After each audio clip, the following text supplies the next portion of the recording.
Mike, can you talk about, will Elliott and Cooper do much in practice today, and just the conditioning level of Neal and Anaya after coming back home? I think both Zeke and Amari will go through the individual, then we'll assess and see how much they move into the team periods. And both Bradley and Keanu, just talking with Jim this morning, all systems are go. They came through yesterday fine. More management with Cooper and Elliott at this stage? I mean, that's the plan. Yeah, I mean, like I said, they'll go through the individual drills, and when we get to the team periods, we'll see where they are. No COVID change today? No COVID change. No. Is that a knock on wood? Sorry about that. It's a little slow there. With Diggs' start to the season, obviously you guys have talked about his ball skills and how good he is with that. How good are his eyes how he reads routes, recognizes concepts and things like that? Well, I mean, his eyes were frankly dangerous if you really break down the first interception. I'll let you figure that comment out. But so his ability to recognize pattern concepts and so forth, I think is definitely for younger players is good. But his ability, particularly at the top of stems and routes, just the way he feels the breaking points, the anticipation. The second interception where he basically baited the hitch throw and was able to break on it, and then you had both him and the receiver there at the same time. So just unique hand-eye coordination, and his ability to get his hands on the ball is obviously special. With the addition of Galladay, Ross, and Tony, what jumps out about the Giants receiving core on it? Well, definitely versatility. I think they have a number of guys that can make plays with the ball. Frankly, just trying to watch the way they utilize them the first 4 weeks has really been our focus. Obviously, Ross hit the big post against the Saints, and I'm sure he would like to be more involved in the underneath and some of the things there. But it's definitely a perimeter group all the way through. Counting the tight ends also, we have a lot of respect for. Daniel Jones is coming off a career high. Where do you see his growth as he made a leap this year? I just think he's definitely playing with more comfort in their offense. I think he definitely made plays last year. In his time, I know he had I think it was the hamstring injury that he missed some time last year. But playing really well both in the pocket and out of the pocket. I mean, I just think his numbers on rushing, speak for themselves. But he's a big guy that runs, I think, better than people think. But I think that the anticipation and his growth in the passing game is pretty evident through the first 4 weeks. Barkley's coming back from a significant injury again. How do you look at where he is? Again, so dangerous in the passing game, just the passing game and where he is in the run game. Is he either one? I would definitely say he's back to full strength. I think you just see it the way he runs and the confidence he ran, particularly in the Saints game. The spinning, the turning, the ball carriage. I mean, he doesn't give up on a run. His ability to both run inside, bounce the football, and then obviously he's a weapon in the passing game also. How challenging is Jones' ability to run? You've mentioned it a little bit. Yeah, I mean, definitely. Yeah, it's challenging. What's the keys for when your defenders? Is it just be mindful of where he is and situations? Yeah, definitely. I mean, you got to have rush lane discipline. You got to play with good eyes and anticipate situations. Obviously, I anticipate. A lot of self-scout awareness, in this particular game. The awareness is definitely up when you play a division opponent. They've played 4 games, so just really, after we get through today, we'll be really start to really knuckle down on what we need to do and how we're going to play. So, and that's what Thursday practice usually brings you that, because after you get through today, everything will be in. Does the club support Lyle's legal efforts against the NFL, Mike, or would you all prefer we just sort of serve the 2 games and remaining games and move on? I mean, I'm not really one to speak on the specifics of any situation, especially a legal situation. But I mean, yeah, we're always going to support our players, and obviously, he's working through this. It's good to have him in the building as we go through the situation. I think anytime there are challenging times, particularly for your players, I think being at work is the best place for them. We've asked before again about kind of the evolution of the offense and where it is, but just as far as you as an offensive coach, have you always been a coach who wants to adapt within a game to what the defense is trying to take away, or did you start off being more, no, we need to do this and we need to make the defense react to us, or have you always been? I'm sorry, I didn't catch the beginning of the question. You said you asked, or Have you always been a coach who adapts to what the Okay. defense does, or did you start initially going, no, we want to make the defense adapt to us? Well, I think there's different, generations of football. I think, back in the 90s, you clearly didn't have as much, at the line of scrimmage as far as the changing from a run to a pass, check with me, the verbiage that you use to illustrate that. It clearly wasn't to that level. So, yeah, I mean, you always got to adapt to, what the opponent's doing. So, I mean, if you come in with a clean run game and, they're playing your double team differently than your practice, and, the ability to get off of a double team onto a linebacker based off, there's usually two ways to play things, sometimes three. So you're always adapting. So I guess to answer your question, yeah, you better be. I mean, that's why we spend the time that we do.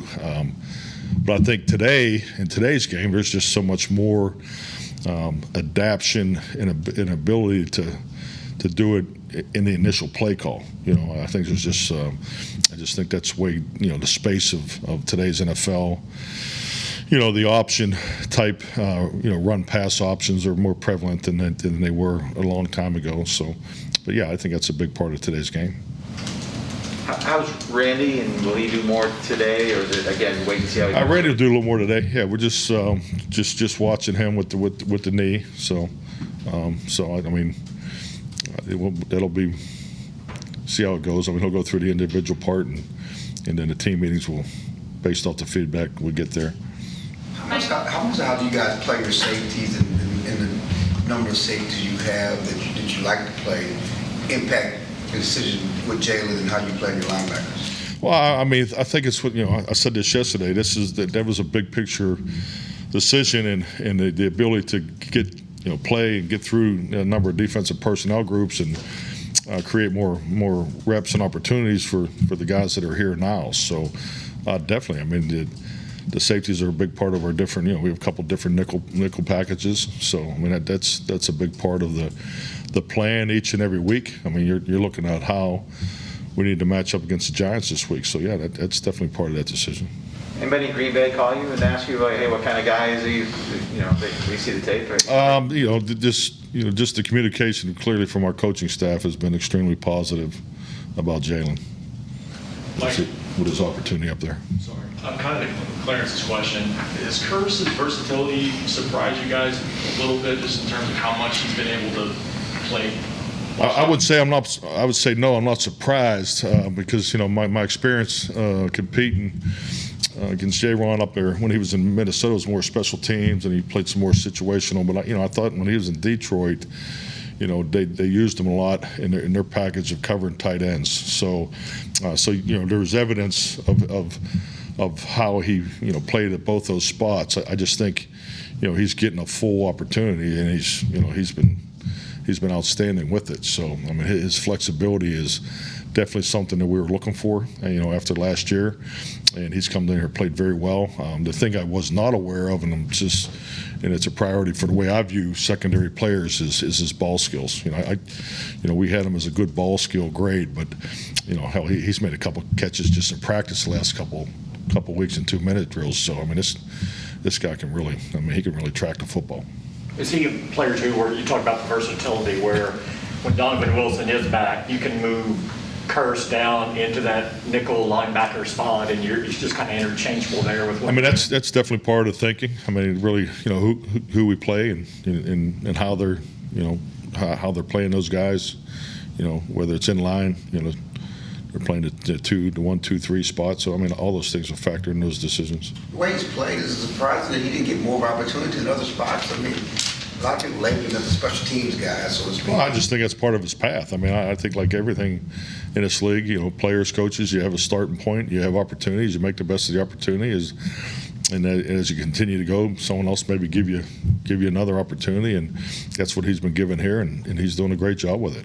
Yesterday, Leighton was critical about the lack of civility for athletes on social media. Spent your time in the league, just some vitriol or that sort of a thing. How much of a challenge is it relative to when you got into the league about just keeping outside noise from trickling into the building? Well, I mean, my first year in the league was 1993, and what year did social media come in? I mean, so I mean, let's be honest. I mean, it's a whole different dynamic that is just part of working in this business now.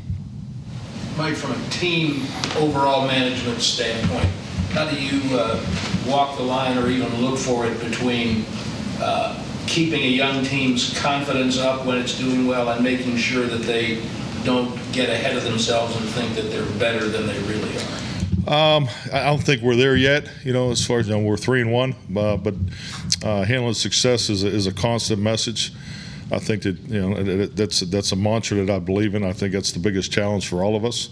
There's at every level there's different there's different success challenges that are opposed, and I think our guys so far have done a good job with it. So this is a big game because it's the next game, but it's an important game because of the division game. It's our third home game in a row, and so those are the kind of things we're talking about because every opponent gives you challenges. This team's playing with confidence. They had a big road win. They've actually played better on the road if you look at their statistics as far as scoring and production on offense and defense. So I mean that's all part of the challenge. So and frankly we want the challenge. This is all part of being a good football team. You want to beat teams at their best, and so I know it's early in the season. I don't think the long-term focus is a challenge right now, but it's definitely something that we hit on a regular basis.